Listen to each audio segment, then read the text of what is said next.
Chapter 183. So that's Vethidaya. Alden was looking across the fields toward the city skyline. It was a little later in the afternoon here than it had been at Rapport, and the sky was overcast. Other than his voice and the strikes of their boots on the packed ground, the only sound was the call of some forest dweller coming from their left. The noise was a plaintive one.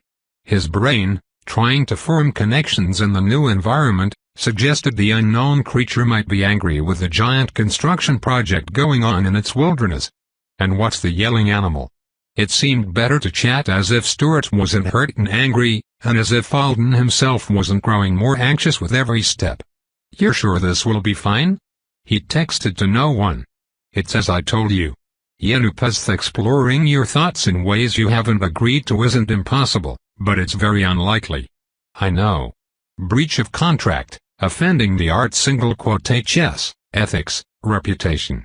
There are so many reasons for a good healer not to do it and so few reasons to think I'm hiding anything worth the trouble in my head. But still, those are orange Eskimorans," said Stuart, interrupting the thought with the answer to his question. "Many of them live in this area. They're small and furry." He went on to describe an animal that sounded like a squirrel to Alden. "You might see some while you walk with healer Yenu. They like the grove behind the House of Healing, and she won't let anyone scare them away. And, yes, that's Vethidaya. That teleportation chamber we were in was amazing. With the clouds? Oh. You liked." He looked from Alden to the city. "I'm sorry. I was ranting greater than and didn't let you enjoy it. It's fine. We were only there for a blink anyway. I will be silent the next time we travel," Stuart promised. "You don't have to. What's the big thing taking up so much space in the orange Eskimorans forest?" "Thus Diala's branch," Stuart answered. "An oasis ship. It's being built completely of materials native to the mother. The designing of a ship that uses as little traveler's knowledge greater than is possible has been the devotion greater than of the life of a wizard from Rapport 3. She and her children are in charge of the project. The shape of the vessel wasn't branch-like, unless it extended back into the trees in a way that couldn't be seen from the path, which did seem possible to Alden. From here, it appeared to be more ovoid with enough irregularities and ongoing construction to suggest that might not be its final form. "Traveler's knowledge?" he asked. "So much is gained, isn't it?" Stuart said. "By encountering a new place or a new species. We've become more than we would have been if we didn't travel, but we also take terrible risks. And maybe we fail to innovate greater than and find truths that were hidden at the end of a more solitary journey. Thus Diala's branch is supposed to be what a spacefaring ship might have been if our people had never known any world but the one we were born to." Alden stopped gazing at the ship and frowned at the track ahead of them. The Artonans were the species that traveled and connected everyone else. How far back in their history would they even have to go to try to imagine a spaceship that had taken nothing, not even a concept, from anywhere but their native planet? I'm not disrespecting the educational part of the project, but isn't it very closing of options? To build something important that way? Unless it's not important, and it's mostly an experiment? "I think you're searching for the word limiting," said Stuart. "Yes. It's an eccentric greater than project. It's for the campaign to restore the place I told you about, the one that was sealed before Earth was discovered. In honesty, building a ship that way has been so difficult that I've heard it might not have been possible if some people didn't want to prance greater than in front of the Ilkit. Which isn't a noble greater than or intelligent reason." "What's Ilkit?" The word didn't sound completely unfamiliar, but Alden wasn't sure where he'd heard it. "A technologically advanced species who wizards interacted with in the past. It's likely their society has collapsed, and their people are scattered now if they survived at all, so finding motivation and spitting them is even more shameful than it would otherwise be." Alden immediately thought of Gordon, but technologically advanced didn't fit with what he'd said about his own people being primitive in almost every way from a human point of view. "They're close to extinction because of the chaos where they live." "Probably," said Stuart. "They seem to be incapable of making honest agreements with anyone who wasn't Ilkit. Artonans couldn't form lasting contracts with them, and they either hated magic or hated not understanding it. So our species were mutually offended greater than, and even negotiations for a possible evacuation ended badly. They were left there. He looked at Alden. But this Dialis branch isn't just an experiment or a vanity greater than. If it achieves all the goals that have been set, it will become a resource of unmatchable value. That ship is meant to be the closest we can come to sending a piece of our planet wherever we need to. It should make some magics much less difficult and provide a haven in places where rest can't normally be found. What kind of? We can talk about spaceships and history and the work of those who strive against chaos's encroachment greater than any time, Stuart said. But it is more normal for people walking here to think of their hopes for healing. Alden sighed and tightened his grip on the green rock that looked like sea glass. Most people walking this way probably see things like giant magic ships every day. But I guess you're making sense. They walked for a little while without saying anything. His thoughts ricocheted from spaceships to school counselors to the aureate hidden on his upper arm. He wondered if he was heading toward the clarity he hoped for, and the relief, or if he was giving himself over to one more complication and risk. It's not easy to trust someone else with this kind of thing, is it? Is that just me? I think that's normal. But I've had to accept so much help with my own mind that I'm very used to it. And I decided to talk to Healer Yenyu for you, instead of another, because she is my favorite. That's nice to know. What makes her your favorite? No, Stuart said. You'll think my reason is strange. Alden looked at him curiously. All right. Your recommendation is good enough anyway. Only a few steps later, Stuart said, she stole me from another healer. One who Father had taken me to against her advice. What do you mean she stole you? She walked into the other healer's house while I was preparing for a ritual treatment and told me to come with her. I assumed I was supposed to because. Why would someone steal me? Who would do a thing like that? Alden gaped at him. We're talking about a kidnapping. Apparently, Yenna would. Stuart had nothing but affection in his voice. She took me to fly twirly kites greater than nearby. Father found us quickly, but from what I've been told he was very upset. He should have been, shouldn't he? Yes. But none of my other healers would have risked life and profession to make a point to him, so he did listen to her argument again. It wasn't one he wanted to hear. She was telling him it was time to pause and let me grow without any treatment for a while. Was she right? Stuart nodded. Those helping you with alterations of the mind are supposed to be careful not to push greater than when there's resistance, fluctuation, or lack of desire from the self. Caution was especially important in my situation, and we knew I'd be seeing mind healers for years to come. But it was hard for my father to agree to the pause when I was still so far from comfort. Your favorite healer is the one intense enough to steal the primary's son and then give the primary a lecture when he comes to get his son back. Alden couldn't help sounding amused. That doesn't surprise me. She's very talented and serious about her work, Stuart rushed to assure him. That was why what she did had such an impact. As they approached the building, Alden studied it.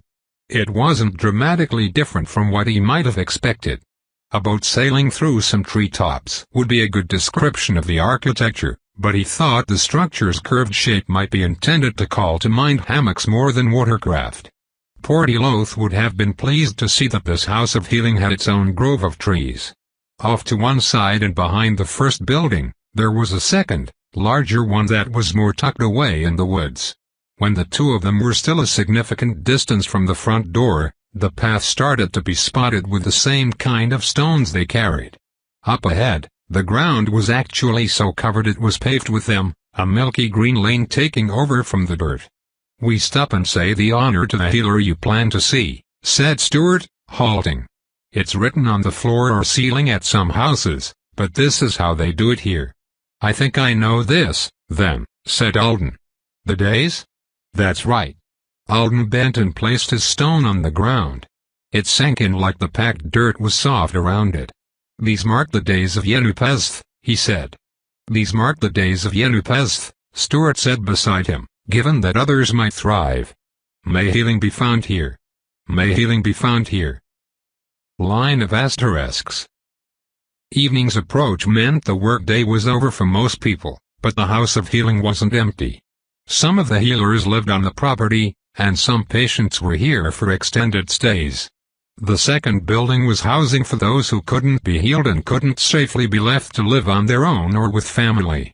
Stuart told Alden all of this as they passed through softly lit hallways that were filled with a quiet hum. His voice fell almost to a whisper when he talked about the second building. I hope the question isn't stupid, but why can't everything be healed? It's the same on Earth. Avowed wizards are cautious about reversions, failures. Alden was speaking just as quietly. It depends, Stuart said. Sometimes damage becomes embroidered onto the self. Or some powerful effect continues to act on a person from outside so that attempts to remove it harm more than help. And the way much magical healing works is, it's healing from a practical perspective, but if you lose a leg and then command reality to reassemble greater than it and attach it again to the place and purpose it once had, have you healed a broken thing or have you broken the way of things? Healing magic can weaken or be met with resistance greater than in the same way all spells and enchantments can. A door they were passing slid open, and Alden received his first shocked stare since they'd entered, from a man in a brown robe. The Artonan stood there watching them walk away, so Alden didn't ask his follow-up question until they'd exited out the back of the building. Your leg isn't likely to fall apart or disappear, is it? Stuart searched his face as if he trying to decide if that was a joke or not. I'm serious, Alden said. I assumed the answer is no, but I do really wonder. No. It's well repaired and as sure greater than as the other now. Reversions are usually a confluence greater than of fragilities, complications, or accidents. If the leg had been missing for a long time, if I had lost the same one again soon afterward, or if I had been much more severely injured, I'd probably still have been fine with the right help, but those are some ways healings can become less certain. And not everyone who stays in that building stays because healing failed. Sometimes it's because alteration of the mind shouldn't be attempted. For moral reasons. He glanced toward the long-term care building and then back at Alden quickly. If someone has the smallest openness greater than to their help, even a tendril greater than of curiosity, the healers here can encourage it. But if there's no desire at all, or if there's rejection, nothing is supposed to be done unless others are put at risk by the person's state of mind. Stuart led him off the walkway and through close-growing trees with papery bark. These weren't massive like the trees in the rapport. Most of their leafy tops didn't quite reach over the row-off lines of the buildings, and few of them had trunks Alden couldn't wrap his arms around. He was just wondering how far they would have to walk, since the grove seemed to stretch on for a long way and there was no sign of anyone else out here yet, when they passed between two trees that had grown together in an arch and a part of the grounds that had been hidden from view by illusion suddenly appeared. That's different, he thought, staring at the landscape feature that he assumed he would soon be taking advantage of. He had been told he'd be going for a walk and talk in a place that eased the mind, but he'd been imagining more of a nature trail. What he was seeing here looked like it might instead be a maze with paths that had been dug out rather than walled in. The entrance was a few steps in front of him. It was wide enough for 4 people to go side by side without bumping into each other, and it sloped downward so that several long strides would have him in a corridor made of the ground. It would be open to the sky, but the sides would be taller than his head. Off to the left, the person who would be his traveling companion waited for them up in a tree. She was pinching pieces from a small loaf of bread and popping them into her mouth while her legs and bare feet swung. Her hair, a pale, purplish gray that almost matched the strips of bark that had peeled from the tree, hung in a single loose braid. Her skin was darker, and her face was unmarked by wrinkles. The first impression she gave off was younger than Alden had expected, though he still thought she must be quite old. Surely you had to be at least 100 and downright venerated to kidnap little Stuart and have his father actually listen to you when he caught up. She had a pair of thin lines tattooed across her forehead, alternating blue and silver rings were on her toes, and while she ate, she was bobbing her head slightly like she was listening to a song she liked.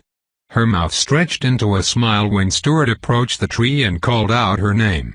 After shoving the loaf of bread into her mouth, she threw the last pinch she had taken toward a petite animal that looked like a chubby, big-eyed monkey with pointy ears and a squirrelish tail. Alden hadn't noticed it clinging to the limb above her until just then.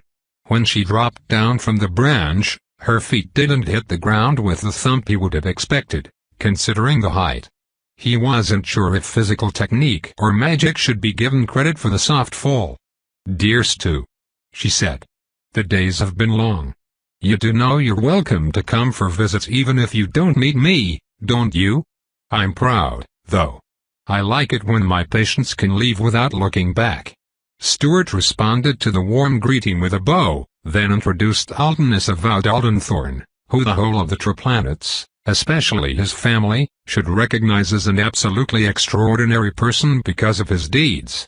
Just look at that commendation from Alice Art single quote H. He sounds a little mad at his family still, but I guess it's not too obvious with all the praise. "So you're angry with your family?" Yenupaz said, cutting the intro short. "How angry?" Alden was impressed.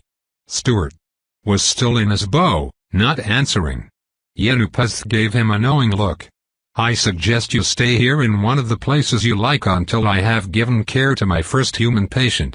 I'll talk to you later." Stuart rose, a protest on his face. "Just talk," she said. "Are you not at a point in your journey when clear thoughts are as needed as water?" Before he could respond, she turned to Alden. She looked at him quietly, with both eyes, for a minute. He forced himself to stand still. "Hello," she said finally, shoving her hands into the pockets of her pants. "I am Yenupez. What have you come to me for today?" He didn't know how she did it. The question was a simple one, almost a banality, but the air seemed to thicken in response to it. He felt something, a magic she had performed or called on in this place, he thought, rather than herself, surrounding him but not touching him. The feeling it evoked made it hard to answer her. He wasn't being prevented from speaking whatever he wanted. He knew he could if he really needed to. Instead, it was as if the first responses that sprang to his lips were too weak to penetrate the atmosphere. He didn't want to say them, knowing they weren't up to the task. "Okay, this is different. I know I can just say, healing, but it would be like deliberately giving a wrong answer on an important test." He eventually realized he was just standing there, face pointed toward the healer without really paying attention to her because he was so tangled up in the search for the answer to the question. "Don't be nervous, Alden." Stuart took a step toward him. "Maybe the weight greater than of the path is making him nervous, Healer Yenu. Maybe it doesn't work correctly on humans. Maybe you need to. How fast do you think this usually happens the first time?" Yenupaz said calmly. "I will be careful with your friend. You go contemplate in one of the places you like until your ears aren't such an angry shade. We might see you if you choose the inward greater than path, too." Stuart hesitated. "That bag he brought has his things in it. Also, he said when we were talking about how mind healing works that he prefers to keep some of his thoughts private." "Most do," Yenupaz said calmly. "And you told me that already, dear Stu, when you called to ask for my help. I don't forget things." Stuart looked at Alden one last time and gave him an encouraging smile before he headed down the corridor, which gradually curved until he was out of sight. "What have you come to me for today?" There were so many answers that were true without being true enough. Yenupaz kept her hands in her pockets and her posture relaxed. She just watched him. Slowly, the pressure that he felt knowing he was taking a stupidly long time to respond to her faded. When it was all gone, when he was just standing with the question and no sense of urgency, even the answers that he decided not to speak became interesting to him. Accessible. Like objects he could pluck from a shelf and examine if he chose. Here was a thought about how much he had hated almost losing control of himself on the bus. And there was another about how threadbare he felt sometimes when he woke up from a nightmare in a dark room, in a new home that didn't quite fit like a home. how he felt 1,000 years older than most of the other teenagers he knew, and also how he was sometimes afraid he was missing a critical part of being alive that the rest of them were breathing in like air. How the universe kept proving it could take everything from him, and how he really struggled not to believe that it would. But there were other possible answers, too. Brighter ones. Bo asking him to stop chasing after an old ideal that was making him miserable so that he could find something that worked better. Giving him permission not to feel guilty about it. Telling Stuart he hoped his life would make the world a better place, but also that he hoped it would be joyful a lot of the time. Stuart telling him to stop being envious of choosing seasons when he was in the middle of one of his own. Putting away the skill machine with its cold switches and hard limits, discovering something more playful and flexible instead. Looking at himself in mirrors, in a tailored coat that accentuated the breadth of his shoulders, in a pezeva marked with his commendation, bare-chested and with a hand held over the place where a tattoo had once been. A decision to come here, to Yenupezth, even though it wasn't 100% risk-free. I'm here because I'm ready to change, Alden said. Because I'm ready to grow in new directions. But I keep getting dragged back by what's happened in the past and blocked by what I'm afraid might happen in the future. Yenupezth removed her hands from her pockets. Helping people change themselves is my work. Did you like how the weight felt? The weight. Alden looked in the direction Stuart had gone. He realized he didn't have a good sense of how much time had passed since then. But the nerves he'd arrived with had faded, and in their place he had some clarity, not just about the answer he'd decided to speak but also about how it connected to all those other moments he'd thought of. If she asked him the same question again, he wondered if it would all get even clearer. I liked it. Was it you or the inward path? He nodded at the entrance to the corridor. It was me telling the inward path what to do, Yenupezth said. The weight is stronger the deeper we go, and there is more to be found within. You will be very calm. The weight will tell you about yourself. You will tell me what things hurt you or halt you, and I will help you with them. Do you want that? I do, he said. My new patient is Stu's friend. What a delightful happening. Come with me. We'll go for a walk.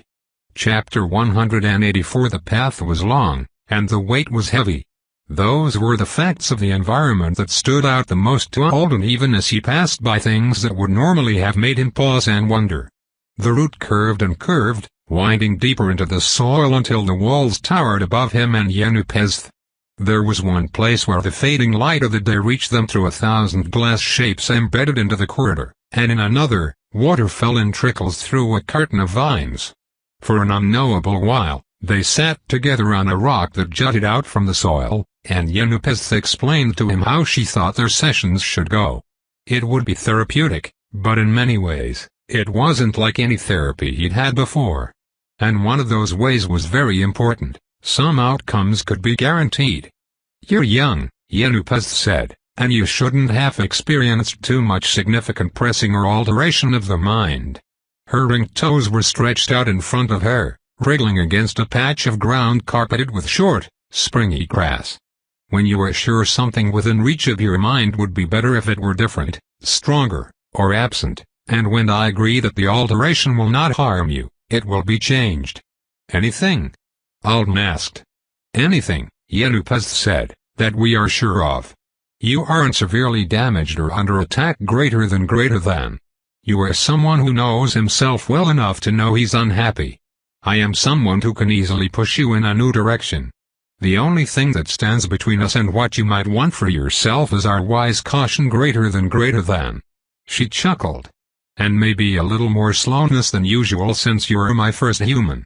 I'll be approaching greater than your mind with additional care. She pulled her feet back toward her and straightened on the rock. So you must decide what you want, which isn't as easy as it sounds. In your case, you should choose the hurts you are most sure you understand and want gone, instead of the ones that ache the most. Aren't they the same usually? Sometimes, said Yenupezth. Not always. We'll find out when you find out. She was on her feet. Alden couldn't quite remember seeing her eyes, but he stood to join her. Her hands went into her pockets. She said, what sufferings are you sure your life would be better without? and the weight increased again. He walked beside her, or stood, or followed her instructions to spend a while running his hands over a pattern of knobby protrusions on the wall that were maybe answers to a question he'd had, or puzzles to give him even more questions to mull over. The world around him blurred more as his own thought process filled his attention. The possible answers were all there. Only a few of them were perfect. All of them mattered. "It's so important to me," he said, hands still brushing the pattern on the wall. "That what I do matters, that my yeses make a difference, that my no's do. Our choices shouldn't just ripple a little and then disappear. That's been important to me for a very long time." Sometimes, he found he felt an urge to say things aloud that weren't responses to what Yenupes had asked. Realizations or memories got shaken loose, and some of them were too meaningful to him to remain comfortably hidden. He would have worried about his ability to keep his most dangerous secrets. He would have wondered about whether or not the things that felt important to him in this way would matter to anyone else, or if speaking them revealed him to be someone deserving of an eye roll or two. But the deeper they traveled down the inward path, the more his emotions became like ripples themselves. He felt like he was able to observe all but the worst ones from below the surface in the quiet heart of a lake. Below the surface like that. It would feel like when Lindada slowed the water. There was something he wanted from that thought and couldn't find, important but obscured. He had bumped into it a few times, the moment when everything went still and Ashurdi's hand pulled him from the water, from drowning, into the air again. He kept looking at it and admitting it wasn't for now. For now, he was finding the thing he was surest about changing, and he'd almost narrowed it down. Yenupes was right. Surety and quantity of suffering weren't necessarily going hand in hand. The lake rippled like crazy when he thought about running across that damn moon. It practically escaped its banks when he thought about standing on that rooftop, so recently, and saying yes to her and being told no in return and being swept under. But those weren't necessarily things you asked to forget. Or alter. At least not until you understood how everything inside you was fitting together, and he was beginning to understand how hard understanding yourself really was, even here in this place that was designed to help you do it. "I have a nightmare," he said finally. "It comes back over and over in slightly different ways. I want it to stop. Tell me more about this nightmare." He told her about the whistle and how no matter which way he ran, he couldn't find Kibby. He told her about how he often ended up standing there in the rotten grass, right before he woke up, realizing he'd have to go through it all again. Completely alone. "What else?" Yenupes said again. And again. Several times, until Alden's thoughts were all on the dream and the layers of it. "I was scared to go help her," he admitted finally. "The lake was rocking. On the day it happened, I was afraid I couldn't even save myself. And when I heard the whistle I didn't want to be responsible for another person. I was scared of what I'd find if I went that way. I stood still for too long while she was alone and terrified. This memory bothers you often." She was watching him from right beside his elbow now. Her ashy purple hair had a little cup-shaped flower caught in it from the trip through the curtain of vines. "She thinks I rushed to help her as soon as I heard. I would rather die than tell her I didn't." Yenupes moistened her lips with her tongue. She opened her mouth, paused, then said, "I'll talk to you about that when your mind isn't softened by the weight of the path. This dark dream sounds to me like a very good place to start." She took her hands out of her pockets, and Alden noticed a decrease in the weight. "You can take the nightmare away?" "We're going to change it," she said. "When we're sure. You need to steep for a while now." Line of asterisks. She took him back up the path, and he realized the distance they'd come was shorter than he'd thought but far more packed with attractive or interesting sights than he'd realized. He had just enough space in his head now to wonder if he'd noticed the particular things he did on the way down because they'd all been part of helping him sink deeper into his own thoughts, or if he just subconsciously liked vines. "Did we make it almost to the end of the path?" he asked. "No." She smiled at him. "You didn't need it. You're a very good patient." He was glad he was good. He was unclear on what exactly he was good at, though. He was also unclear on how his suitcase came to be inside a small cave that had been dug out of one of the walls and lined with smooth stone, the same foggy green as the path that led to the House of Healing. But there it was, stuffed into the space beside a dip in the floor that held clear liquid. Yenupeth called the place a grotto greater than and told him it would be his sleeping spot while she went to find Stuart and check the color of his ears. Alden went inside obediently, then turned to face her, his neck bent awkwardly because the ceiling was so low. "How long do I stay?" "That depends on you," she said. "As long as you need to, or until it is time for you to leave this place and rest without the weight of the path on you. To fix your nightmare, here is what we should do." Alden was supposed to sit here with his softened mind, his freshly turned thoughts, and his lake of calm while he considered what he really wanted to happen the next time he heard the whistle in his nightmare. He would craft a new dream. Yenupeth wanted him to think about how it would connect to and ease the negative emotions associated with the original nightmare on a deeper level. "When we are done," she explained, "it will still be only a dream. But it will be a dream you have more than once. We can make sure it helps you as much as possible when you experience it." Before she left, she told him he could drink the water in the floor puddle. After she left, Alden realized he had no idea where to pee in this place if the need arose, and it had been a while. So he'd just go thirsty? He removed his Peziva and took his learning cushion out of his bag. He was comfortable and at ease. Time passed uncounted, and his thoughts flowed smoothly. But crafting a dream to replace the nightmare, one that satisfied him enough to be worth this extraordinary opportunity, was proving hard. He tried imagining different ways out. He tried digging deeper into the nightmare to understand it. Part of it was guilt. A huge part of it was the fear of being alone. The fear of failure. For months, he'd felt like he was probably going to make a mistake. Like the mistake was going to kill them because he wasn't strong enough or smart enough, because he couldn't even speak to Kippy properly for ages. Helplessness. Systems failing. He felt like he was approaching something good, and then he followed the thought about systems failing toward an idea about how maybe the new dream would help him with his panic over that, if his interface actually worked in it and he could call for help. Who would I have called anyway? Joe? That wasn't right at all. He tried to change courses, but he was interrupted by the return of Yenupeth and Stuart, who seemed to think it was time for him to give up and leave the inward path for now. "No," Alden said firmly. "Healer Yenu, I know I can do it if I stay here longer. You two leave without me." Stuart made a shocked noise, and his face purpled as he said, "I apologize for him, Healer Yenu. He's confused." Then he leaned into the grotto and whispered, "Alden, you can't stay. Healer Yenu has already given us some of her sleeping time." Yenupeth was laughing. "Don't worry, Stu," she said. "Your friend isn't rude. He's just one who engages greater than easily with the path. Imagine he's been steeping several curves farther in than this for longer than he has. You also can't stay because it's bad for your mind to sit here forever," Stuart said. "Healer Yenu, are you sure he's alright? Maybe it affects him too much for him to be safe without." "I don't think it affects me too much," Alden told him. "I like how easy it is to think in this. You're definitely being too affected." Stuart stepped forward and tugged him off his learning cushion by the front of his shirt. Alden was herded all the way back up the path by Stuart, who followed behind him like he might try to make a break for it and run back to his cave, while Yenupeth kept laughing softly and between reassurances to Stuart that Alden wasn't hurt and reassurances to Alden that he wouldn't completely lose his wonderfully sorted thoughts when he left.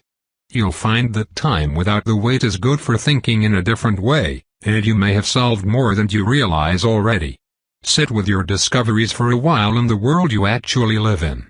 When they made it out, she told him again that he'd done a good job and she was happy to meet him, murmured something to Stuart that made him sigh, and then sent them off via a teleportation alcove inside the House of Healing.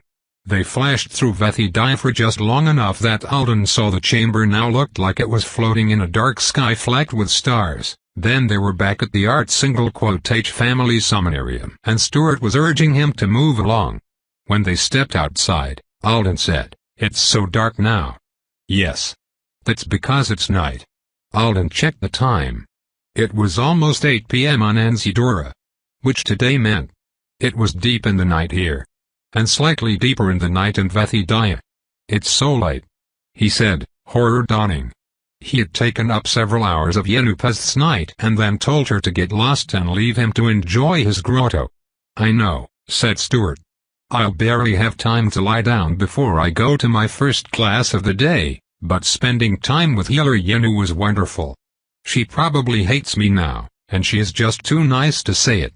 She doesn't hate you. We talked about you, and she's pleased that you are my friend. I like the inward path so much. What if she decides it's too much trouble to let me back in? Stuart peered at him. I think you need sleep, too. Come. I've got your suitcase, and your cottage is ready for you. Alden nodded and followed him. Belatedly, he realized he shouldn't be letting his host carry his luggage for him, and he reclaimed it.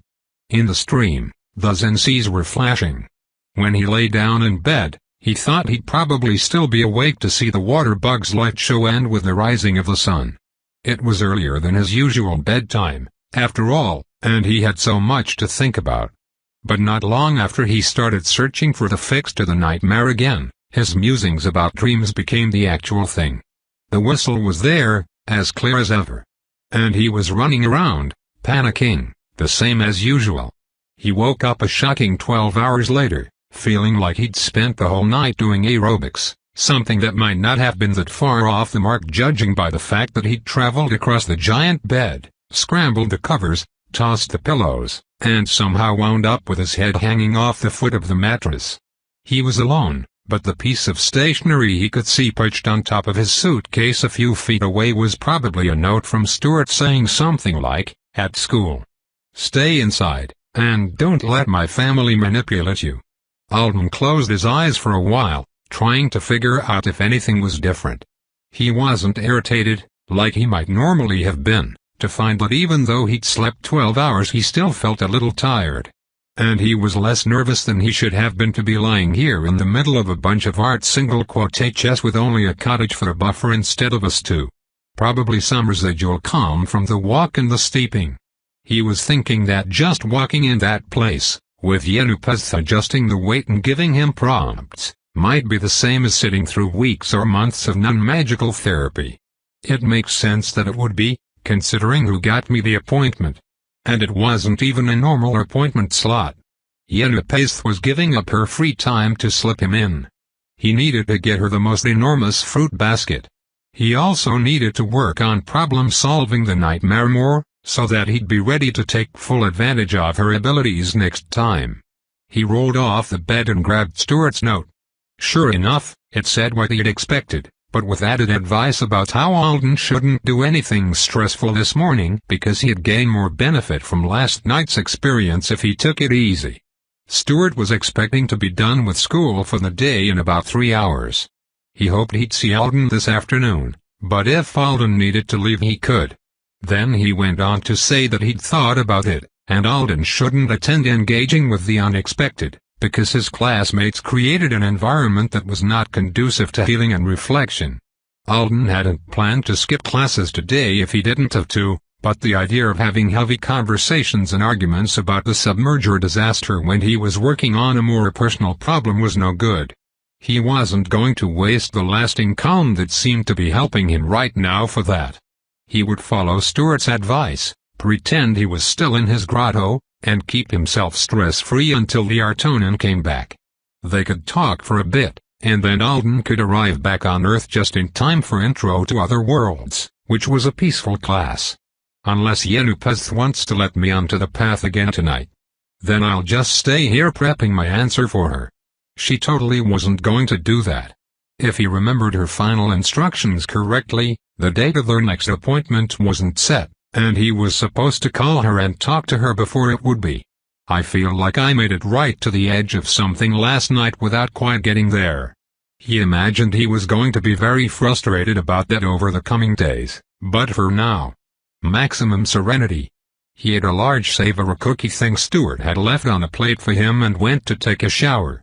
Unsurprisingly, The shower at the cottage would do everything short of scrubbing your body for you if you knew how to adjust the settings. Alden had kept it simple the last time he was here, and he did this time, too. But, absent-mindedly, he kept changing the pressure to be a little harder and the heat a little hotter, until he was standing, eyes closed and back pressed to the wall, in a shower that felt like the one he'd used at the lab. It took him a while to realize he'd done it. As soon as he did, he turned the water off and stood there dripping. Not supposed to be thinking about the lab shower. How is that going to help me rewrite the nightmare? The nightmare started before he ever made it back to the lab with Kibby. The grass, the whistle, the first hours of the chaos, he needed to fix it from there. For both of their dream selves. Find Kibby. Get us to the lab again safely, I guess. That's not much of a fix, though, just a nightmare that really happened. He swallowed. If it really happened again, I'd be able to do a little more. Like, I could at least. Wait. Could I? So many of the memories he'd taken close looks at yesterday, and the fears, drifted through his mind. He was still staring at the shower wall minutes later, piecing together something so astounding that his heart had begun to race. Not quite. I don't have enough information. I need to know a lot of things. And he needed to know them right now. All thoughts of serenity and a calm morning forgotten, he flung himself from the shower. He had windows open on his interface, and his tablet was out of his bag before he thought to grab a single stitch of clothing. He stumbled through the bedroom, yanking on his silk pajamas with one hand and trying to make a feature of the tablet he basically never used work with the other. I think we could almost do it. Almost isn't good enough. Line of asterisks. When Stuart arrived a few hours later, he was carrying 2 cups of green tea and being followed by his Riabi tea. You stayed, he said when he entered the cottage. His smile was excited. We can sit together and discuss our thoughts if you want to do that. His expression changed as Alden sprang up from the floor, where he'd been leaning over his tablet's holographic projection of Munthagund and drawing lines on it with his finger. You're back so soon. He leaped towards Stuart and almost slid on one of the sheets of paper he'd ripped out of a notebook a while ago when he was making a list of even more things he needed to know. It's the time I told you I'd be back. Good. I need your help. More of your help. You help with so much, and I feel like I don't do anything for you in return. Ask for a favor sometime, please. But for now, are you all right? Do I need to call Healer Yanu? I'm excellent. Excellent at what? Stuart asked, his voice so concerned now that it snapped Alden out of his frenzy. He took in the tea. Other Alden had just slipped into the cottage behind Stuart's ankle, and she was beelining for the suitcase. Stuart was in his school clothes. Sorry. I'm excited. I didn't mean excellent like that. I mean I'm very well, and I don't need Healer Yenu yet. I've realized how I want to change the nightmare, but I'm not sure it will work. I want it to be more realistic than dreams usually are. So I need you to help me figure some things out, if you have time and if you don't mind. He smiled. Thank you for the tea. My manners are bad right now. Stuart handed him a cup, then leaned around him to see the globe of Thagund. Of course I'll help. He still looked worried though. Alden pulled himself together more. Come in. He tried to sound calmer. Let's sit down and discuss both of our days. You first, or I'll just overwhelm you with questions. Stuart turned to shut the door behind him. You can ask your questions. No. Really. Tell me about Leaf Song. Or did Mbinaret end up keeping you from classes again? He went to move the tablet and some papers, then he sat down on one of the cushions by the floor table and sipped his tea to prove he was a good friend, too. Stuart came to sit across from him, and after a few more glances around the room and one commanding whistle at the side of his Riabi biting a suitcase wheel, he did seem pleased to have been asked about his day. He talked about an assignment he'd been given to achieve an accurate effect from a successive wand spell when one of the wands that would normally have been used was missing. Alden didn't have to feign interest, but he was sorry that all he could do was ask questions. Stuart struck him as the kind of person who would really enjoy an in-depth discussion about magical theory with a peer. Even if Alden had said, "I altered the results of a flashlight spell," he wouldn't have been able to contribute much more knowledge than the fact that it had happened. Though if I did that, I'm sure the conversation would stop being happy spellcraft chatter anyway. "You're frowning," said Stuart. "Should I explain the effects of Yethwood once again?" Alden shook his head. "No, I was just thinking I must be boring to talk to when it comes to your school. I can't have a conversation about it at your level." "You're not ever boring to me," said Stuart. He took an orange out of a pocket. It was his second hidden piece of earth fruit since they'd sat down, and sniffed it deeply. "Oranges smell wonderful," said Alden. "Yes. And in your language the color is named for the fruit." He had looked up fruit facts for everything he'd received yesterday. Peeling the orange so carefully that Alden was sure he already had a specific plan for the rind, he said, "What about your day and your questions?" Alden felt a stir of excitement. "I need to know how much a very specific car weighs, and I want to know if a certain kind of sprinkler can pull water from the ground all over Thagund or if they only work in some places. Kibby can answer the first question. I don't know how to find the answer to the second." Stuart blinked. "I'm sure it won't be too difficult." "And," said Alden, "I want you to help me figure out how to kill a demon with my skill." Stuart blinked again. "Why?" "Just one," said Alden. "I never even saw it, but it was there. And this morning I realized that if Thagund happened today to the person I am now, I might be able to get out with Kibby. I might be able to keep us both alive for as long as it would take to reach people. I almost have the ability to do it. I think. There was at least one big demon roaming around out there that could ruin everything if we ran into it." "What kind?" "I don't know," said Alden, remembering the trails in the grass. "But I want it dead so that I can leave with her that day. In my dream, I'm going to find her, and we're going to outrun the corruption together. We're going to escape.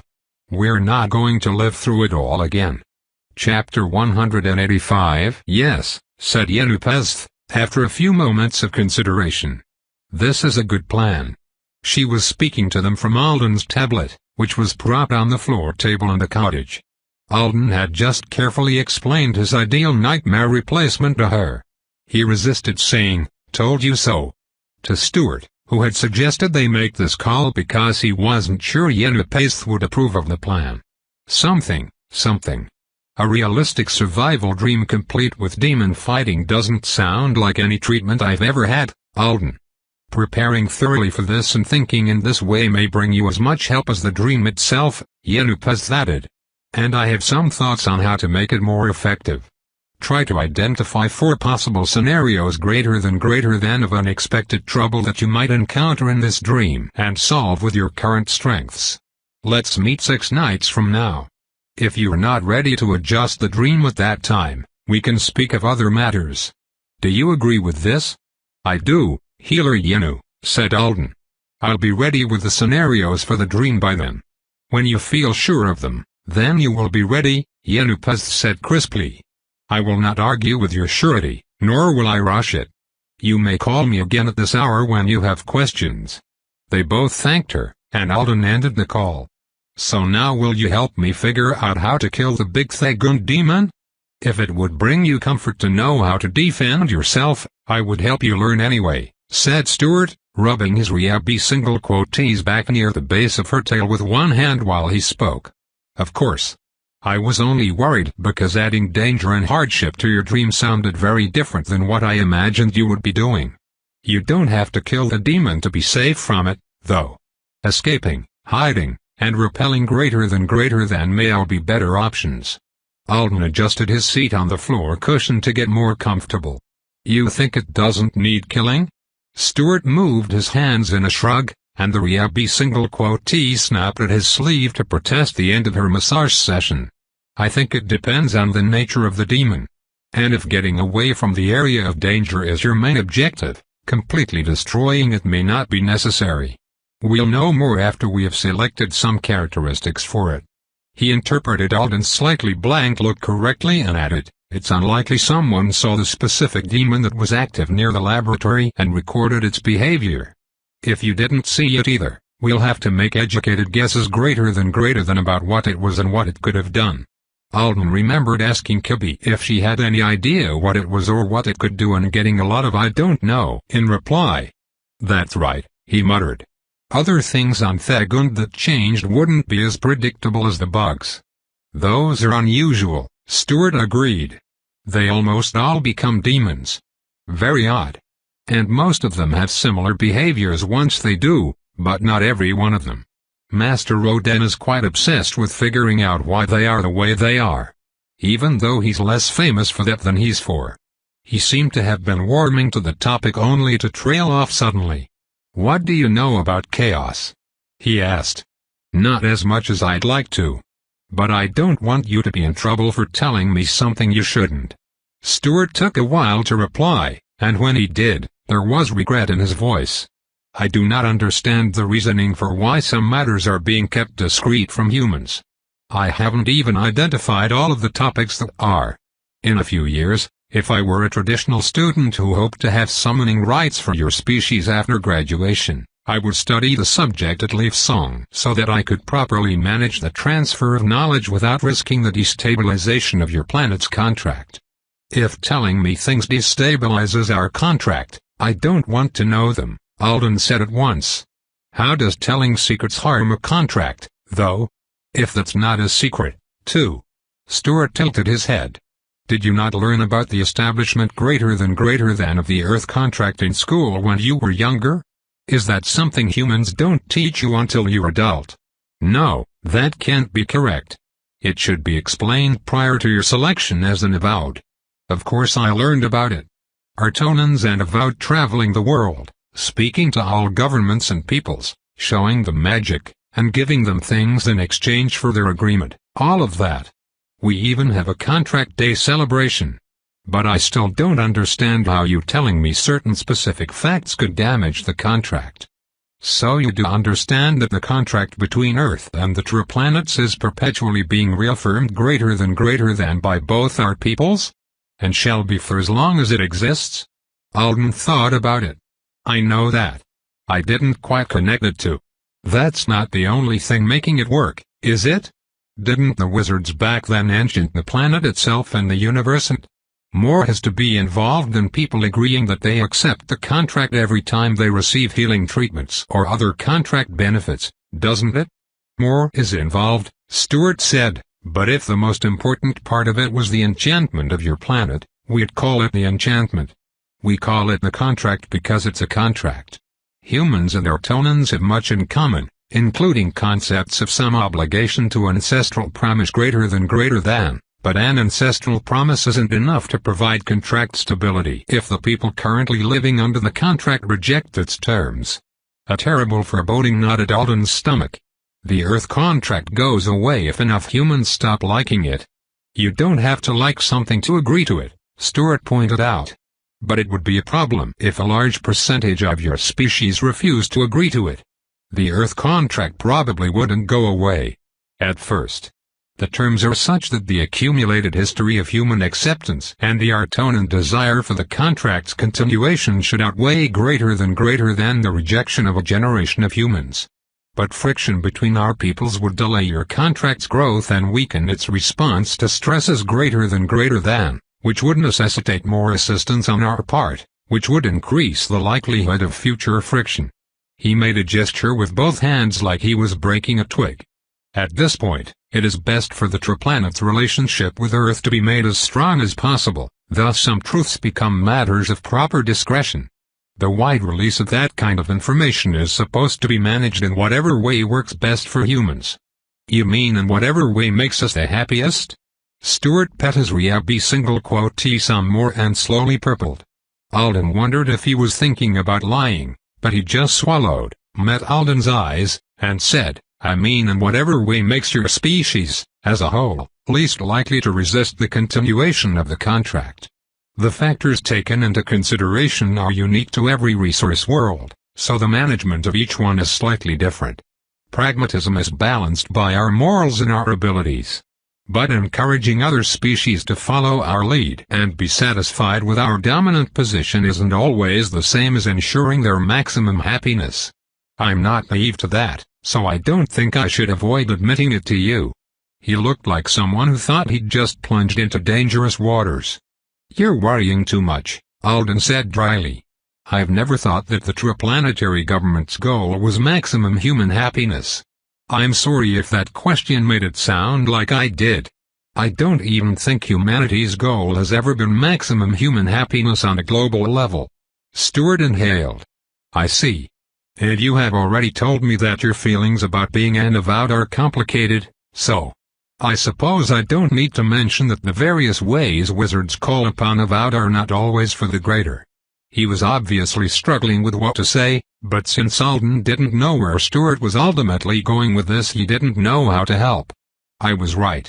The power dynamic is always going to be a gnarly problem to work around." Embarrassing for Stewart to run into, rankling for Alden. Finally, after fumbling a bit more, Stewart said, "I will move the conversation down its path." A little too forcefully. "You were only asking about one demon on Thagund, so telling you everything about chaos today is unnecessary, isn't it? And we will have many more conversations about such matters in the future, I am sure." So that's what he was hoping to tell me, Alden thought. Just literally everything about chaos. Apparently that's not proper discretion by even his loose, under-trained standards. Maybe he couldn't work it out with his nightly oaths. Stewart was looking at Alden hard again, and Alden honestly couldn't tell what that face meant. He decided to assume it was some version of, "Please don't be mad at me. If I can kill the demon, or run from it or hide from it, that's all I care about," he said. "For now." Stewart's unreadable expression shifted to recognizable relief. "Yes. Good. Can we start by assuming it might have been a Backup that was turned by the chaos? There are a few small herds there, and I did hear one of Aunt Alice's spouses saying something about how Craw snuck off to eat a demon that was probably a Backup. Yuck. He ate one? That's what I heard. How do you put a demon in your mouth? It died almost as soon as he got his tongue around it, and he was mad about it." Stewart looked like he was talking about the weather suddenly. He should probably have used his skills on it instead, but you can't really be annoyed with Grivex for taking unnecessary risks, can you? Now, normal Backups are herd creatures with shy personalities and excellent senses of smell. I think the Backup that became a demon rather than dying in the corrupted environment would be slightly more likely to be the herd mother instead of a regular. Alden listened. As soon as he started taking notes on his tablet, Stewart's instructor mode was completely activated, and before long, Alden knew all kinds of things that probably weren't that relevant about a herd creature on an alien moon he hoped to visit again only in his dreams. And despite Stewart's decision not to provide whatever the full story on chaos was, Alden did learn more about how it made demons. Chaos destroyed the way of things, but it was also affected by the way of things. He was sure the comparison would be deemed not quite right by his teacher if he said it aloud, since the last 6 comparisons he had tried to make had made Stewart turn up his nose, but he was currently imagining chaos as a substance that, in corrupted areas, could flow through the universe's veins like a potion of randomness. Mostly, the potion of randomness ruined the veins, but it was still directed by them for however long they lasted. Artonans were really interested in figuring out how to predict what chaos would do when it was around. And according to Stewart, they were a really long way from the kind of success they needed. But they did know that sometimes a spot in the universe, usually a spot that defined a living thing, was a little too interactive with the chaos. Instead of bursting right away, the veins that made up those beings could flex and stretch and branch before they broke, accommodating the assault well enough to maintain a presence that resembled the original one to varying degrees while providing chaos with a foothold in reality. "Most demons are incidental greater than spreaders of chaos," said Stewart. "But some created purposefully. It can be created." Stewart paused to consider the question. "That's a matter of study. Some perverse ones have said they are truly creating chaos, but others have referred to it as summoning. It's likely they don't actually know themselves." I should have said they purposefully cause more of it to be present near them. And I'm not sure I'm supposed to be telling you this much. He swallowed. Possibly telling you of my parents and my early childhood, the nature of that demon, was also a lack of proper discretion, but I wasn't thinking of it that way. I just wanted you to know about me. I'm not going to tell anyone, Stuart. That's your story. Stuart smiled. You can still tattoo me to secrecy. And then you won't even have to worry about it, Alden added. My friend should not have to swear privacy of the house. My family was completely wrong to suggest, we're not going to let that one go ever, are we? They eventually went back to discussing what a demon Berkopf might be like and designing one for Alden to defeat. Stuart kept trying to make it safer for him to encounter. Alden kept trying to make it more terrifying so that when he got away from it or got rid of it he'd feel really great about it. He had missed Intro to Other Worlds earlier without caring in the slightest, and when Stuart eventually had to leave the cottage to go see to his duties as Embinaret Villery, Alden was still going strong. While the Artonin was gone, he looked through all the notes he had collected and all the to-do lists. So close, he thought. Somehow, I didn't realize I was so close. It wasn't that it was looking easy. As his excitement fell to a reasonable level, he was becoming more aware that his assurance to Yenupes that he'd be completely done preparing for this in only 6 Artonin days was probably too ambitious. Especially if she wanted him to come up with multiple scenarios.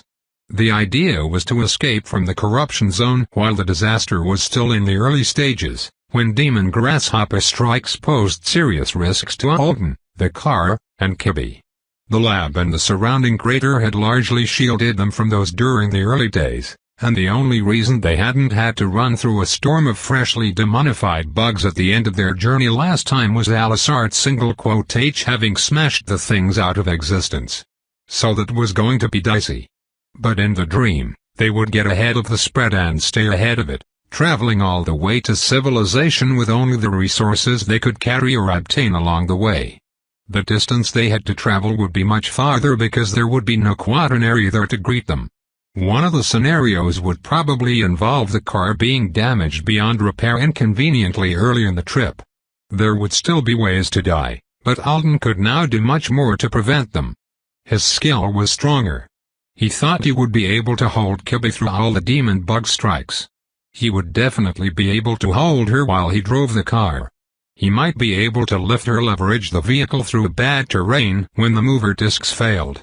When their ride became irreparable, he could carry enough supplies to keep them going on foot for ages. Got to get that sprinkler info and make sure they'll work wherever we need them to. Have to find out how the car drives on that rocky area if we can get it all the way there. I should also. He kept coming up with problems. He kept feeling less fazed by them than he should have. Because he wasn't years away from being able to save them both from the pain of sitting through that chaos for all those months. The chances wouldn't be thin as threads if they couldn't happen again. The survival wouldn't be miraculous. It would be something he could actually count on and make possible with his own preparation and power. This time, when he told Kibby he had so many plans to save them, the words wouldn't be a loving lie. He let himself flop back onto the floor of the cottage. It was cool against his back. I can't have Yenupes account for the Oriat in the dream. That was a regret. But since the goal was for him, as he was now, to face the problems in the nightmare, maybe the Oriat would just appear in it naturally one night while he was dreaming? I'll plan like I won't of it. Think of it as additional therapy, peacemaking with my affixation by relying on my avowed powers alone.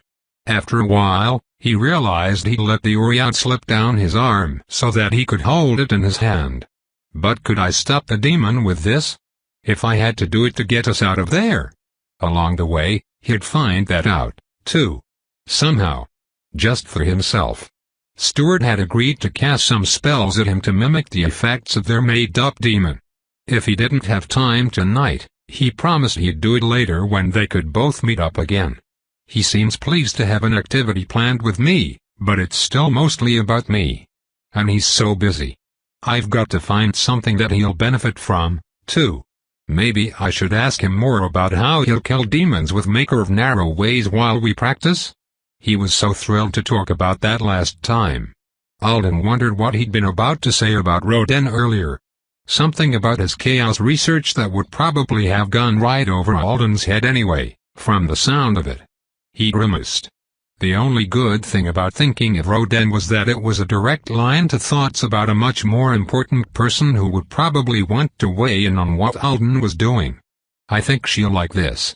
He stood, picked up his tablet, and went over to his suitcase to video himself beside other Alden, who was sleeping on top of it with her neck tucked through a strap. "Hi, Kibby," he said. The new morning name wasn't official yet, but he'd need to talk to Stuart or Asherty about that one very soon. "I'm recording this message to tell you about a nightmare I've been having. A good healer is talking to me about it, but I'd like your advice, too, since a dream version of you might be helping me get out of trouble. If you don't mind." He managed to record the whole message before Stuart made it back. The look on the Artonan boy's face was so devastated that Alden was worried he'd gotten some horrible news up at the main house. Despite Stuart's willingness to explode things near H, he did seem very watchful of her moods. Alden had wondered so many times if there were signs that H was doing well for a young knight, if there had been signs that Sina H wasn't. "How and when did you bring up a question like that? Is everything alright?" he asked while Stuart slumped onto the floor. "She asked me if I had more bananas," he replied.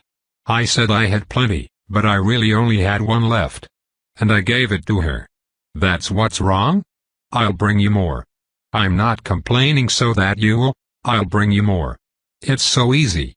Stuart didn't protest again. "She also wants to go on a trip with a couple of members of her squad. I don't know exactly when yet because the two she's going with are disorganized. So whatever practice we schedule for helping you devise greater than approaches to handling the demon may be interrupted by them. It would be good for them all to spend time together right now, and they actually will need a battery with them for the trip so that they can meet social obligations. I'll bring extra bananas, and I'll disappear back to Earth if they need you," said Alden. "No trouble at all." Chapter 186. Alden ended up sleeping another night at the cottage and returning to Earth on Wednesday morning. As soon as he stepped out of Matadero's teleportation chamber, he ran into a wizard in emerald green who asked him for his opinion, as a human, on housing design. Specifically ceilings. How low was too low? Thrown for a loop by the randomness of the question, Alden said that humans preferred not to have their heads bumping into things. Then, he suggested that the Inquirer talk to whoever would be living in the new building. Hopefully, the Artonan would listen to that last part more than the first. Alden didn't want to be partially responsible for the creation of an apartment complex that was hostile to tall people. Rapport I, Matadero, Chilean North, he thought. A rotating set of places that are all new to me. I'm a vagabond who can't even stick to one planet, so I definitely shouldn't be consulted about other people's home construction. He wanted to get back to steadier and more predictable sleeping arrangements, but not enough to focus on it right now. Thanks to his experience on the inward path, he had some fresh positivity and a concrete goal that neatly matched what he'd told both Nia and Stuart he wanted out of life right now. More disaster-proof than I was when the system went down that day. I want to be able to use my magic to protect myself and stay alive, and I want to know there are some people out there who are better off because I lived. Proving that the person who he was now could save himself and Kiddy sooner was so exhilarating that he wanted to call all his friends and tell them he was trying to do it. The only reason he wasn't already getting into the nitty-gritty of it with Bo and Jeremy was because he had calmed down enough to realize that his plans to go on an extended cross-moon camping trip with an Artonan child and kill a demon, in his dreams, went beyond the realm of quirky interest into unique personal obsession territory. He had roped Stuart into it, but at least demons and chaos were relevant to Stuart's own future. Nobody wanted to hear about the hour Alden had already spent researching the nutritive value for humans and Artonans of a bunch of different foods that had been stored at the lab. Pink rice was really healthy. He had feared poison, in that case, for no reason at all. Flood trap too, he thought, as he passed the sign on the wall that labeled this section of the cube as such in multiple languages. I wonder how many ways Matadero has to kill a demon. There was a point Stuart had made during their planning session, when Alden was insisting he wanted to destroy the demon with his skill. Magic wasn't the only way. He had pretty much known that. The demon bugs did die eventually. Ones that hit bodies or magical objects were more likely than not to disperse immediately, but all of them had been gone from the area around the lab long before the end. Reality is strength, Stuart had explained. Because you and I don't have a full cache of nuts greater than or time to gather more, I'll speak only of demons. Simple, unintelligent ones like the Berkebf we've been imagining. The chaotic effect of the demon damages reality, but that damage isn't always beneficial for it. And it doesn't make reality unable to impact the demon. The creature probably requires air. It probably still runs on the ground. I suppose it wouldn't be impossible for a demon that once existed as a Berkebf to fly, but it's very unlikely. And many of the things that would kill Berkebf may still kill the demon, as long as they make it through the chaos that accompanies it. Do you understand what I mean? Alden did. Flood trap, a non-magical way to kill demons that can't survive in an earth ocean. Stuart thought that encouraging the demon to hit an object Alden was shielding was a bad idea. He thought Alden would agree with him after he figured out a few Berkebf equivalent spells to launch at him.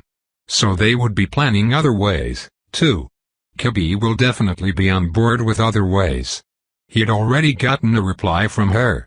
Speedier communication was one of the perks of staying at the art single-quote house.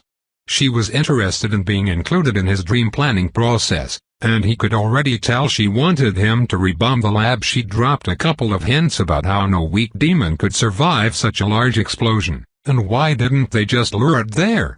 He was sorry he'd needed to drop a couple hints of his own when he replied, to remind her that she ought to avoid showing too much glee about the destruction of a bajillion Argol research facility. I'll make it up to her when I see her in person. But she's definitely been getting a little more feral since she has been hanging out with Kraa, hasn't she? He didn't mind, but he would have thought her new instructor in the quaternary would outweigh Gryvik influence. He headed upstairs and met Portiloth on the way. The healer thought an elevator was a fine place to discuss a person's private medical matters. Things like, any sign of my mud potion still affecting your digestion? There should be a few signs if you pay close attention. What does Yenupaz think of your mind? Did you talk about me with her at all? Why not? And what happened to your bag? My friend's Petri Abbey happened, said Alden. Portiloth was standing in the way of the elevator door so that it wouldn't close and cut off their conversation before he'd gotten all of his curiosities satisfied. She keeps scratching it and biting it, and then he repairs it for me. Portiloth looked up at him over the rims of his spectacles for a long moment. Interesting friend. Alden didn't know what to make of that comment, so he just nodded. Did you see the ship? Portiloth seemed to feel absolutely no need to let the elevator go about its business. Ship? The one being built near the Grove of the Thoughtful outside Vathidaya. So he's familiar with Yenupaz's House of Healing. I wonder if it's ranked, like schools are on the Triplanets. I saw this Dialis branch, said Alden. It's very large. Do you think I would like it? Portiloth asked. Before Alden could reply, the healer answered his own question. I don't think I would like it. Better than other ships for your work, they say. Maybe you should try it out for a while once it's finished. You could always change your mind later. He huffed. That sounds like a trap. Someone's trying to persuade you to work on this Dialis branch.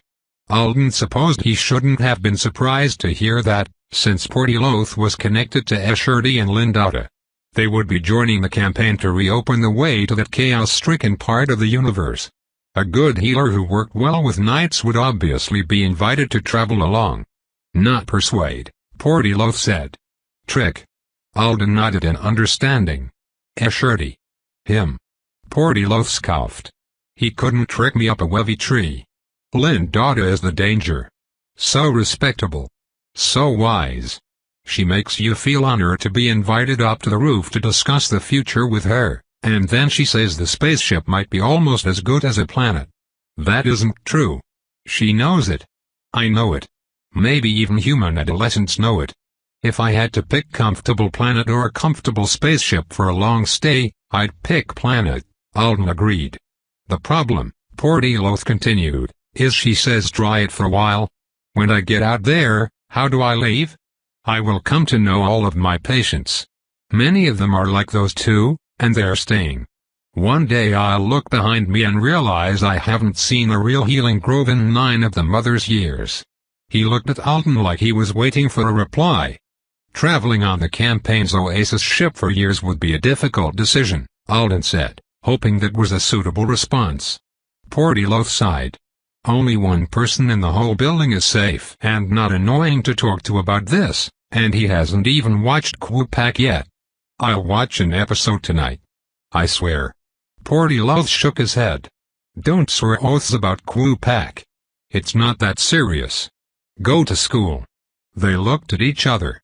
I can't, Alden said finally, until you let go of the elevator door. Line of asterisks. Line of asterisks. On the flight to campus, Alden checked his inbox and told himself that receiving over 1,000 messages since he last looked at wasn't frightening. As was his usual habit, he focused on communications from the growing list of people he actually knew and left the rest of it for another day. Although that cut the number down to a more manageable size, he still had to field texts that ranged from Jeffy sending him a string of confusing emojis before inviting him to cook a vegetable of his choice on the next episode of My Grandpa Shows Us How to Grill Right, to Vandy telling him she was forming study groups for finals starting now, to Lexi warning him that the news about his commendation from Alice Art's single quote H had, at last, found traction at school. Alden would have realized that anyway, given a few of the other messages. I could turn around and hide at the cube some more. Big news is happening every couple of days. I can just wait for Olivia to announce she's going to take over the country or move her whole family to Mars, and they'll all be distracted again. He resisted the idea because he wanted to say hi to his roommates, attend MPE, and manage whatever it was his classmates thought about him. As well as he could. He scrolled through several more messages until he came to one from Principal Sleyca, asking him to call her when he had the chance. Why does hearing from the principal make me feel like I'm in trouble when I haven't even been here? After trying to come up with reasons why 8:30 in the morning might be a bad time to call, he admitted defeat and asked the system to connect them. Leslie Sleyca, dressed in a sharp suit and putting away her laptop by shoving it through the top of her desk, answered. Alden. Hello. I got your message. I'm on the way to campus now. I did miss some more classes than I expected to, but I haven't been on Earth, and I was told that it was an excused absence. It is. I'm not sure why you're confessing like you've committed a crime. I hope your trip went well. It went great. I'm seeing a slightly prestigious healer there, so I can't ask her to work around my schedule. I'll be missing some more days. But I'll take care of all my homework, and you're still confessing, she said in an amused tone. You're really not in any trouble. I asked you to call me because I wanted to mention some media requests that have come through the school and talk to you about how you'd like to handle them. He winced. I would like to not handle them. She looked like she knew what he was thinking. We can say you're currently focused on your education and recuperation, which doesn't leave you time for interviews. That's an option, a good one, if you want my advice. But considering how things seem to be going for you, you should probably talk to someone who specializes in image management sooner than the average student. If you don't want to take advantage of the university's advisement services, there are private options. She paused. Please understand that I'm not saying you need to craft a hero persona in the near future. If someone tells you that you should, I would hesitate to listen to them. That's very, very far from my thoughts, Alden said. Probably for the best. Find a faculty member you trust if you do want to talk about it. For now, I think you might want to acquire some assistance. Someone to help you sort the nonsense so that you don't miss any opportunities you might really find worthwhile. I'm not sure if you realize that people have been trying to get in touch to see if you'd like to do a few events with members of the hero team in your old hometown." Alden stared at her. "Like in Chicago with them?" "The request isn't firm, so don't count on anything. They want to talk to you and present some possibilities. If you're interested, and, to be frank, if everybody else who would be involved continues to like the idea, then it could turn into a rare chance for you to spend more time with family and friends than you'd usually be able to manage. I want to do that," thought Alden. "And also, what kind of things do I have to agree to if I want to do that?" "No excitement yet," Principal Sleyca cautioned. "It's just feelers at this stage, and there are some unusual tensions right now that will probably delay any offers they might make. But you might want to answer their emails. And one final thing, I wanted to talk to you about taking our Tonans on campus tours." "Escherty wanted one," Alden said. Her lips quirked. "Then he can have one. Of course. But the next time something like that happens, maybe make a quick call or text me. Or someone else who represents the school. I'll give you a few names." Alden soon got the impression that Principal Sleyca really didn't care, but someone, somewhere was definitely freaking out over the fact that he and Hoyu had shown Escherty bathrooms and introduced him to Cappuccino Girl instead of whatever it was you were supposed to do when you took nights around to see the sights at Chelena North. "We were going to take him to the MPE building and show him the gym. Only we didn't want to mess up anybody's practice time without warning. It would be best to give advance notice of that, too, if you can. Nobody reasonable is going to ask you to manage a wizard's schedule, but if you tell people you're on the way, we can stuff skeletons back in closets and present ourselves as well as possible." Alden was of the opinion that Escherty would prefer to play with all the skeletons, but he agreed to try to text her if they had another tour. "That's all I have to bother you with, Alden," she said at last. "Is there anything you wanted to talk to me about?" "Not that I can think of. Thank you for your time, and have a good day. Your MPE class might be rowdy this evening." "Rowdy? Have fun with it." Line of asterisks. Line of asterisks.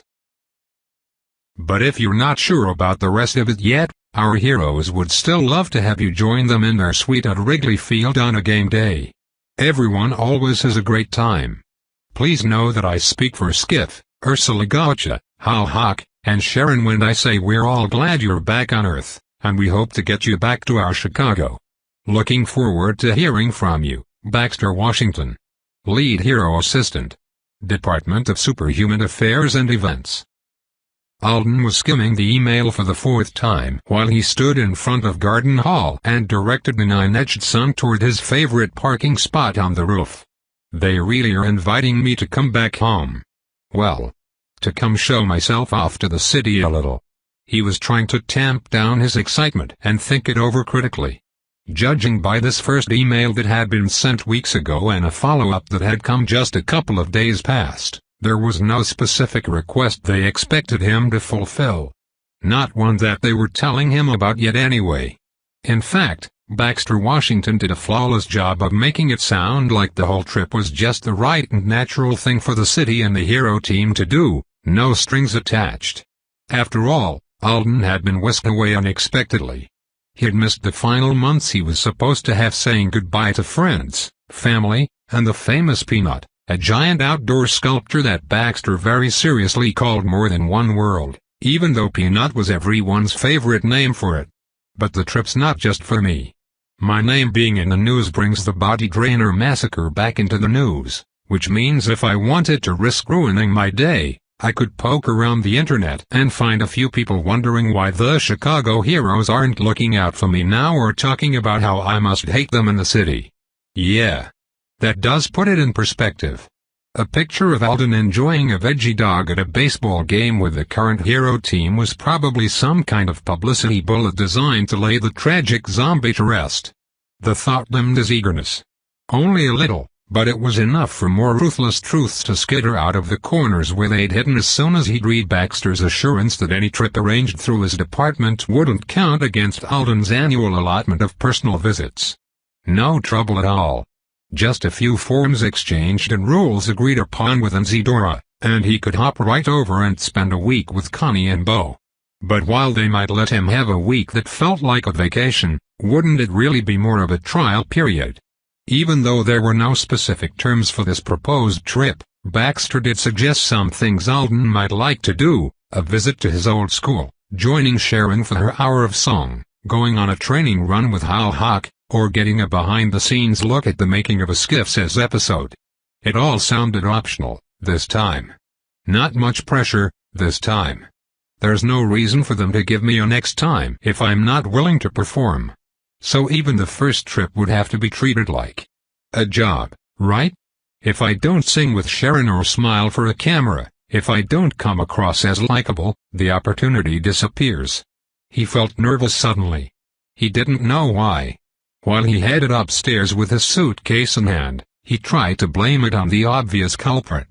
If you were nervous after finding out that someone wanted to take publicity photos of you, maybe you just hated the idea of being famous even more than you'd realized. It made some sense. I mean, okay. So I don't want to go back to my old school and have someone record me reminiscing about my locker combination. It's no big deal, though. It's still a huge win. I spend an hour walking the halls and saying hi to teachers with a film crew or whatever it is they want me to do. And then they let me hang out with Aunt Connie for the rest of the day, right? Bo and Jeremy can come. Sleep over, video games all night, I'll crush them. I can get to know Brody and question him about whether he stole cat food from me once. That needs to be resolved if he's marrying my aunt. It sounds fantastic. And all for the price of looking like I'm fond of superheroes I have no serious issues with in a city that I really do miss. That's an amazing bargain. He pushed open the door to the apartment and strode in. Hoyu had made cinnamon oatmeal today, judging by the lingering smell and the dirty dishes. He and Lexi were probably in class unless they were watching video lectures in their rooms. But the robo-vacuum was keeping the place lively as it whirred around on the kitchen floor. Alden wheeled his suitcase to his room and heaved it onto the rolling chair so that he could unpack it. There was enough time for that. Then he'd throw on his uniform and head off to engaging with the unexpected. He reached for the zipper. I'll just shove the camera shyness down and learn to be more photogenic and bubbly. Do I have to be bubbly? Maybe not, but I have to be interesting in a good way. Enough so that people who see me hanging out with their favorite superheroes will feel like they want to see more of me doing that. And in exchange for learning the trick and putting in some work. The work would be, I guess I'd have to actually do social media better. That's the kind of thing publicity people would like. And like Principal Celeste says, I need to handle my messages. I should hire an assistant or a service for that. I'll also have to come up with a bunch of smart answers for all of my sore spots and secrets if I'm going to be more in the public eye. He stared down at his bag. That's a lot. I'm probably missing some other things. But in exchange, I'd get to. I just need to figure out when I could. Shit. That's really going to be a lot. The nerves were ratcheting higher, and thanks to his train of thought, he identified them correctly this time. The problem wasn't camera shyness, unfortunately. It's going to be too much, he said to his empty room. Cultivating the right kind of popularity, leveraging it, and maintaining it, if it was possible, it would still be a part-time job. He wouldn't have to go as far as someone like Winston, but it would be hours every week. Maybe hours every day. And it might buy him Christmases and breaks in Chicago. It might buy him a life there one day. What if he did want that? There was a chance to set it in motion here, and it was a chance he couldn't make a serious reach for unless he was willing to let something else he was doing slide. Like what? He suddenly remembered Zoraide on single quotation handing him a tablet and saying, "You are allowed to name 2 people. Their evacuation priorities will be changed to match your own." That's way too extreme for a comparison. But maybe it wasn't quite as far off the mark as he might wish. Before the principal's call, just a short while ago when he didn't realize he'd been ignoring such a tempting and complicated invitation. There was already too much for me to handle it all the way I'd like to, he admitted to himself. He wanted to be a good student. He wanted to attend every class. He really enjoyed spending time with Hoyu, and he was getting worried about loot, and he felt like he was worming his way into Lexi's good graces. Natalie had texted to ask if this weekend would be a convenient time to go see the Drudgery Box restaurant together, and he hadn't gotten back to her yet because he wasn't sure he could carve out time for something casual and fun like that. Somehow I went from finding things to keep me busy to having way too many things keeping me busy. He was fairly sure the tipping point had been Stuart asking him if he could come over for a visit earlier than they'd planned, but another tipping point would have arrived if that one hadn't. Alden would eventually have opened these emails, or he would have started getting summoned to the Triplanets. Something. He hadn't felt like he had too much free time and intake, and now he had so much more going on. Too many worlds. Here on Anzidora he had the possibility of some wonderful relationships. Under Tonai, he had the Primary's son, revealing truths about himself and weaving a friendship in the days before his first affixation. And on a moon orbiting Kimner, there was a girl who was probably recording information about all the lab equipment she remembered, so that Alden would know if there was anything he could use to break free of that nightmare forever. They had promised each other they would one day have matching tattoos. She might change her mind when she's older. Stuart will probably have tons of night friends once they realize he's going to succeed. But for now it wasn't like that. I'm a registered avowed. When I'm on Earth, Anzidora is the only place where I'm guaranteed a place. The two people he wanted to save the most if the planet blew up lived in Chicago. He saw, very clearly right now, that the hardest part of his choosing season was going to be choosing what he lost. He realized he was squeezing the zipper pull so hard it was on the verge of biting into his finger. Zip here, he thought, letting it go. That's what Stuart called it. He made it by hand. I promised I'd get him some bananas. He got dressed in his uniform slowly, wondering what he could do to hold on to every little piece of his life. But by the time he left the dorms to head to engaging with the unexpected, he knew that even though he would say all the right things and post for photos if it meant he could get an extra trip or two to Chicago in the coming months, he wouldn't do everything he could to appeal to them. He wouldn't carefully craft posts about the hero team, angling for more invites. He wouldn't push back healing sessions with Yenupez or visits to Stuart to accommodate events in his former home. He would not give them his best, and so it was unlikely that they would find many uses for him after the initial dose of feel-good news about the Lost Rabbit's return had been digested by the people they wanted to see it. It was a decision he felt mostly sure about and mostly sad about at the same time. "Hey," he said, when Bo's face appeared before his eyes, "you picked up. I thought you'd be in class." Bo wasn't even in school. He was in his room at home, putting on a coat. "I'm going to try to find a missing person. I heard on the news that a kid wandered away from home this morning. I don't actually like my chances of success, especially since it's an hour and a half away and I don't know the area at all. But I've got 10 people to save, so I figured it was worth a try." Alden smiled. He was heading down a busy workway, so he had to remind himself not to say anything that would sound suspicious out loud. "That's so cool of you. Seriously. I'm just going to wander around, hoping that lost kid emotions are easy to pick up on. I know I can't help from here, but could I watch?" "Don't you have class?" "Yes. If you want. Really, though, this isn't going to be anything to look at. I think it's very likely that by the time I get there, someone will have found the escapee or he'll have headed back home on his own. I hope so. You just don't want me to catch up to you. What did you call for?" "Just to chat," Alden said. Not quite true. He had felt a need to ask Bo why Bo wouldn't register and come live on Anzidora. For a second, he'd wanted a clear answer more than he wanted to respect Bo's privacy. But he couldn't throw a search and rescue empath off his game. "I want my cat back," he said instead. "You're going to have to take that up with Jeremy. I was just expressing my profound desire for feline company. Are you nervous at all? Do you need hyping up on your way to your destination?" "I don't think so," Bo said. "How would you hype me up for something like this anyway?" "By telling you about how Sharon wants to sing with me." Tope continued.